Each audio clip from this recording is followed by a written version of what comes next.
وزیر دفاع خواجہ آصف کا کہنا ہے کہ 27ویں آئینی ترمیم پر تمام جماعتوں سے بات کر رہے ہیں۔ مشاورت کے بعد آئندہ ہفتے مسودے کی شکل سامنے آئے گی۔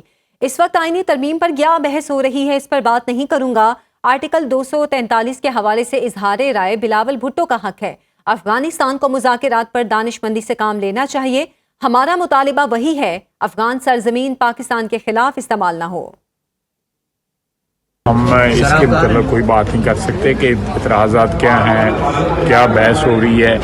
یہ ساری چیزیں ابھی ٹرانزیشن میں ہیں، تو میرا اس کے اوپر جو ہے کمنٹ کرنا بنتا نہیں ہے۔ اس کی اگلے ہفتے کچھ شکل جو ہے فائنل نکل آئے گی تو اس میں پیش ہوگی۔ فیصل جو بلاول صاحب نے ٹویٹ کی کہ 243 کو بھی ٹویٹ کر رہے ہیں، بلاول صاحب کا ان کا بالکل حق ہے، وہ اظہار رائے اس پہ کر سکتے ہیں، اور اسی اظہار رائے کے جو پرسوئنس میں ہم جو ہے بیٹھ کے بات کر رہے ہیں ساری پارٹیوں کے ساتھ دانشمندی سے کام لیں، افغانستان والے بھی، اور اس خطے میں جو ہے ہم جو ہے وہ ریسٹور کیا جا سکے۔ ہماری تو پوائنٹ یہ ہے کہ اپنی سرزمین سے جو ہے پاکستان کے اوپر حملے بند۔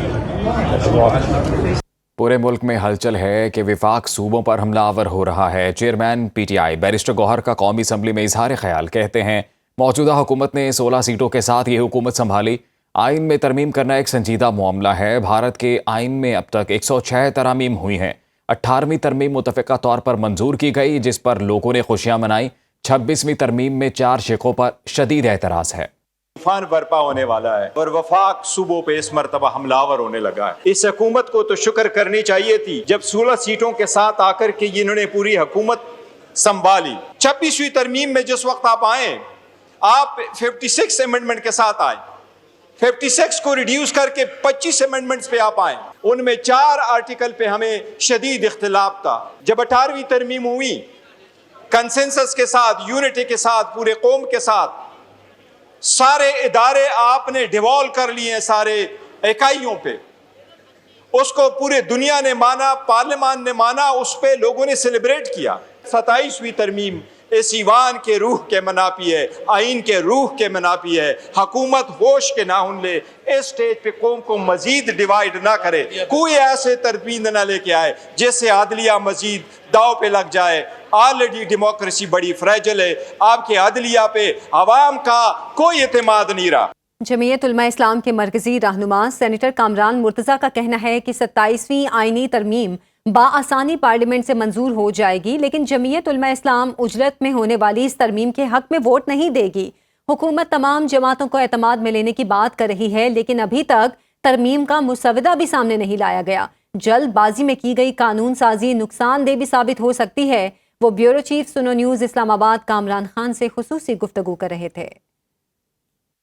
بات سے یہ نتیجہ اخذ کروں کہ پارلیمانی کمیٹی میں یہ حکومت کی منشا کے مطابق پاس ہو جائے گا بآسانی، یہی بات ہے؟ جی ہاں، وہ ایسا ہے کہ ہم حکومت ایک کام تو کرتی ہے نا، جو بھی حکومت ہوتی ہے، آج کی حکومت بھی، آج سے پہلے کی حکومت بھی، کہ کسی بھی پارلیمانی کمیٹی کی جو کمپوزیشن ہوتی ہے اس میں میجارٹی حکومتی لوگوں کی ہوتی ہے یا پرو لوگ ہوتے ہیں، اور اس میں جو نا کوئی چیز کیری کروانا جو ہے وہ آسان ہوتا ہے۔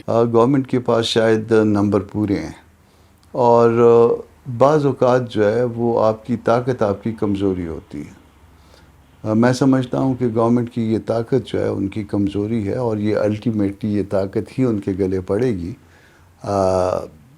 بظاہر تو وہ اس وقت سب کچھ کرنے کے مجاز ہیں اور کر سکتے ہیں، مگر ہم نے جو کچھ، ہم نے اس ملک میں رہنا ہے، یہ ملک ہمارا ہے اور ہم سب کا ملک ہے۔ جب ہم سب کا ملک ہے تو ہم کو بہتری کے لیے، اس کے لیے معاملات کو لے کے چلنا ہے۔ تو کیا ہم گڈ فیتھ میں یہ ایک آدھ دن میں کوئی کانسٹیٹیوشن امینڈمنٹ کو کیری کروا کے کوئی اچھا کام کر سکتے ہیں؟ کوئی اگر اس میں کوئی اچھا مقصد ہوگا بھی تو وہ مقصد فوت ہو جائے گا۔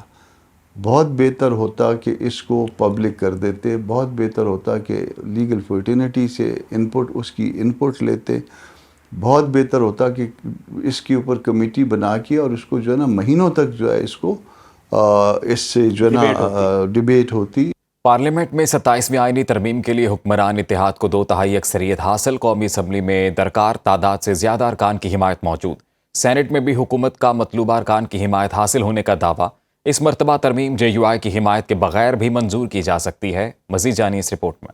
وفاقی حکومت جلد از جلد 27ویں آئینی ترمیم منظور کروانے کے لیے متحرک، قومی اسمبلی میں حکمران اتحاد کے لیے میدان صاف۔ آئینی ترمیم کے لیے مطلوب 224 اراکین کے بجائے 237 ارکان کی قومی اسمبلی میں حمایت حاصل ہے۔ قومی اسمبلی میں مسلم لیگ نون 125، پیپلز پارٹی 74، MQM 22، مسلم لیگ قاف 5، استحکام پاکستان پارٹی 4، مسلم لیگ ضیاء، بلوچستان عوامی پارٹی اور نیشنل پارٹی کے ایک رکن ایوان زیری میں موجود ہیں۔ 4 آزاد اراکین کی حمایت بھی حکمران اتحاد کو حاصل ہے جو 237 بنتے ہیں، جبکہ 326 کے ایوان میں 2/3 اکثریت کے لیے حکومت کو 224 اراکین درکار ہیں۔ دوسری جانب تمام اپوزیشن اراکین کی تعداد صرف 99 بنتی ہے۔ آئینی ترمیم کے لیے اس وقت سینٹ سے 64 ارکان کے ووٹ درکار ہوں گے۔ پیپلز پارٹی 26، مسلم لیگ نون 20، بلوچستان عوامی پارٹی کے 4، MQM 3، نیشنل پارٹی اور پاکستان مسلم لیگ قاف کے ایک اراکین کو ملائیں تو ان کی تعداد 55 بن جاتی ہے۔ حکومتی بینچز پر بیٹھنے والے 6 آزاد اراکین حافظ عبدالکریم، سینیٹر عبدالقادر، محسن نقوی، اسد قاسم اور سینیٹر فیصل وارڈا بھی 27ویں ترمیم کے حق میں ووٹ دیں گے، جس سے اراکین کی تعداد 61 ہو جائے گی۔ عوامی نیشنل پارٹی کے 3 اراکین نے 27ویں ترمیم کے حق میں ووٹ دیا تو یہ تعداد 64 ہو جائے گی۔ آزاد سینیٹر نسیمہ احسان کے حوالے سے بھی بتایا جا رہا ہے کہ وہ بھی ترمیم کے حق میں ووٹ دیں گی۔ PTI کے 14 اراکین سینٹ میں موجود ہیں۔ PTI کے حمایت یافتہ 6 آزاد، 1 نو منتخب سینیٹر جلد حلف اٹھا لیں گے۔ اپوزیشن بینچوں پر جمعیت علماء اسلام فے کے بھی 7 سینیٹرز ہیں، جبکہ مجلس وحدت المسلمین اور سنی اتحاد کونسل کا بھی ایک رکن موجود ہے۔ PTI کے حمایت یافتہ 1 آزاد رکن مراد سعید نے ابھی حلف اٹھانا ہے۔ شہریار خان، سنو نیوز، اسلام آباد۔